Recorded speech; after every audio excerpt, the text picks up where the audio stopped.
Hey, you're watching a Wang.com video podcast. Check us out at www.wang.com. Hey, what's up everyone? This is Charles from Wang.com, and today we will be talking about the cave goblins.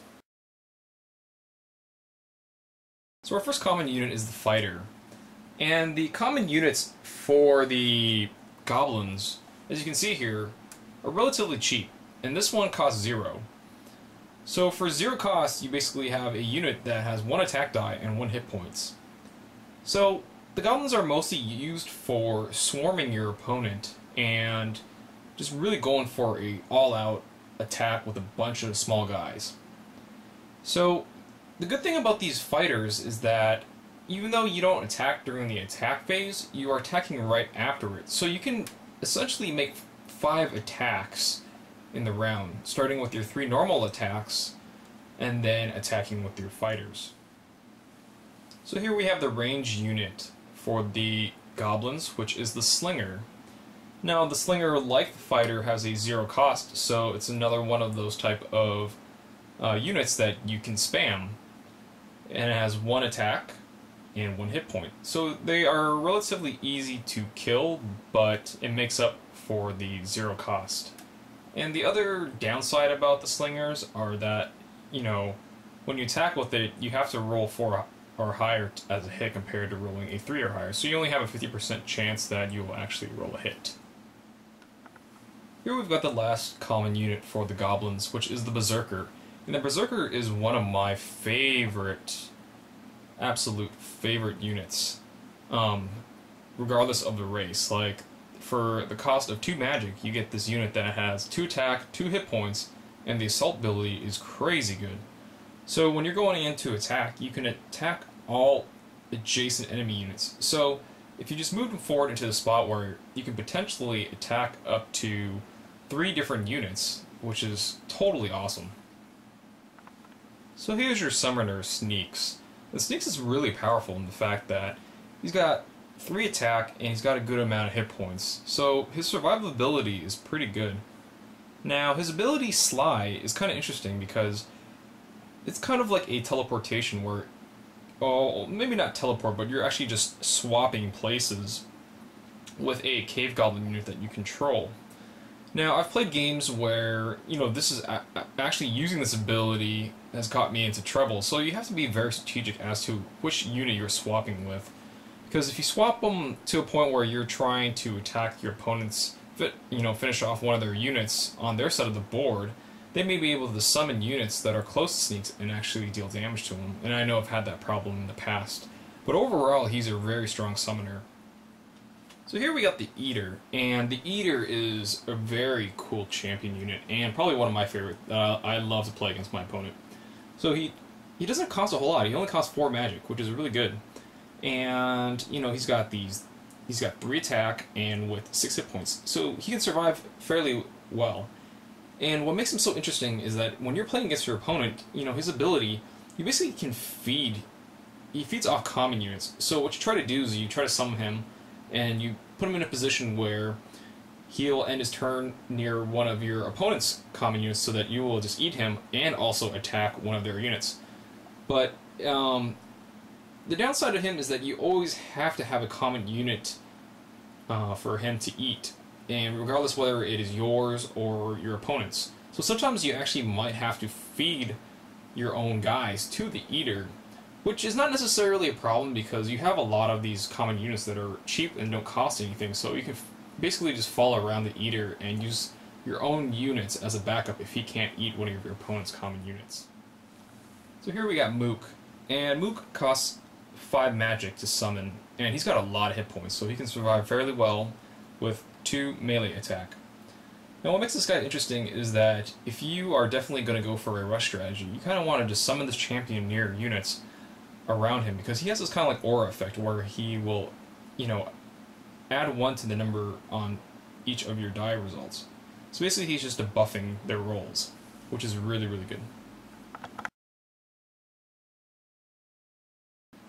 So the cave goblins have really, really good event cards that provide very good synergy with a rush type strategy where you are putting out a lot of these cheap guys and moving them forward. Even your champions that are also strong, but you're basically going an all-out attack against your opponent and overwhelming them with so many units. And this is one of the events that actually help towards that goal. So you're giving your summon cost 0 units this Swift Strike ability, which is basically either your slinger or your fighter, and it gives them an additional attack. Next we've got this Goblin Horde attack, and this gives up the gang up ability. So if you're trying to focus down maybe like on a particular unit, like a champion that has more than 1 life, you want to use this ability and use this adjacent type ability to buff up your character to do more damage against a unit. Here we've got Goblin Invincibility. Now as you're advancing your guys forward, you don't want them to die because they're cheap and they're very sustainable to getting attacked and dying instantly with having like relatively no health. So you want to play this card to protect them. And lastly, we've got the Goblin Rush. So this helps because normally you can only move 3 units, but this helps you advance 3 cave goblins that cost 0. So that's again either your fighters or your slingers, and you can move those units up to 2 spaces. So essentially during a turn you can have a possibility of moving up 6 units instead of just 3.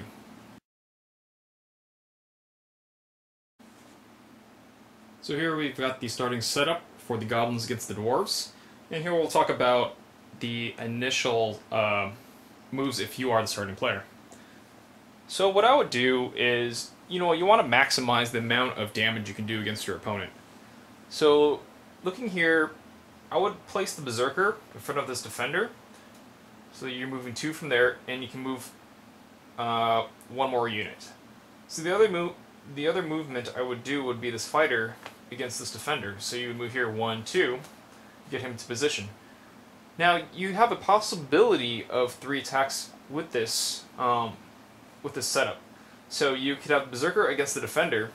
You would have the Slinger against the defender as your initial 2 attacks, and then as your 3rd attack, or it's not really part of your attack phase, but after you attack, then you can attack with 2 fighters. But these fighters are out of range, so I leave them there for now.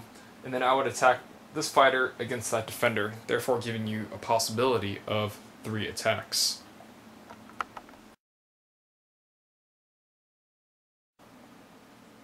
So the Cave Goblins are probably my favorite race to play out of the 4 that are currently out right now. And that's because I don't find too many negative things about them, only for the fact that your units are really easy to kill, but you can pump out so many units on a turn, and you can attack with more units. So, and then their event cards are really good. You got really good champions. Like, everything seems just so well balanced. And if you're just implementing a rush strategy, which typically that's all, like every single time, that's what I do. And I don't win every single time, but generally you can pull it off, and you're just trying to overwhelm your opponent with a massive amount of guys. So, like, the downside of the goblins is that, well, hey, you're going to be kind of feeding them units, because obviously your units aren't all going to survive, especially the ones that only have 1 hit point.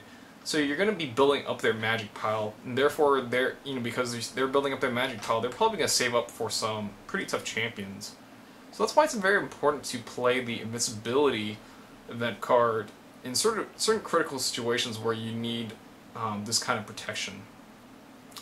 So that is pretty much it for my Summon War strategy videos for the time being. I will be posting up more videos once I actually get the new board and the 2 new races, which I believe are coming out in about a month or so. So you'll probably see more of my Summon War videos in the months to come, and I hope you guys have enjoyed the series. Thanks.